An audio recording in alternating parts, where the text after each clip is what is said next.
بھروسہ society for protection of women and children Hyderabad کا general body اجلاس وزیر داخلہ کے دفتر میں منعقد ہوا۔ ریاستی وزیر داخلہ محمد محمود علی نے بھروسہ سوسائٹی کے سابق چیئرپرسن کی حیثیت سے اجلاس کی صدارت کی۔ D G P Telangana Mahender Reddy, home secretary Ravi Gupta پل، A D G Jitender, Swati Lakra کے علاوہ محکمہ پولیس کے اعلیٰ حکام اور بھروسہ ممبران نے اس اجلاس میں شرکت کی۔ وزیر داخلہ نے اس موقع پر کہا کہ بھروسہ سینٹر تلنگانہ ریاست کے لیے فخر کا باعث ہے، جو خواتین کے تحفظ کے لیے اور انہیں تشدد سے بچانے کے لیے اقدامات کر رہا ہے۔ بھروسہ سینٹر کو مؤثر طریقے سے چلانے کے لیے انہوں نے ویمن سیفٹی ونگ کی ستائش بھی کی اور کہا کہ تمام اضلاع میں بھروسہ سینٹرز قائم کیے جائیں گے۔ چیئرپرسن و ڈی جی پی مہندر ریڈی نے بھروسہ سینٹر میں خاتون گائنوکالوجسٹ کا تقرر کرنے کی ضرورت پر زور دیا۔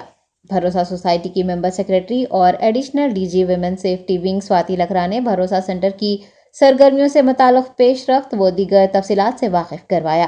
اس اجلاس میں بھروسہ کے تمام عملے کو لائف سکلز، بچوں اور نوعمروں کے ساتھ بات چیت کرنے اور ان میں شعور بیداری کے لیے تربیت دینے کا فیصلہ کیا گیا ہے۔